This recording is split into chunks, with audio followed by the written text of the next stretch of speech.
হরে কৃষ্ণ।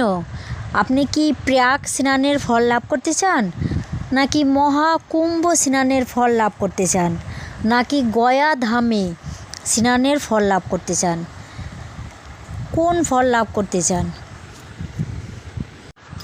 নাকি কাশী ধামের শিবরাত্রির উপবাসের ফল লাভ করতে চান, নাকি কেদারনাথ বদ্রীনাথ দর্শনের ফল লাভ করতে চান, নাকি সূর্যগ্রহণে স্নান করলে যে ফল লাভ হয় সেই ফল লাভ করতে চান, নাকি হাতি ঘোড়া স্বর্ণদানের ফল লাভ করতে চান? কোনটা?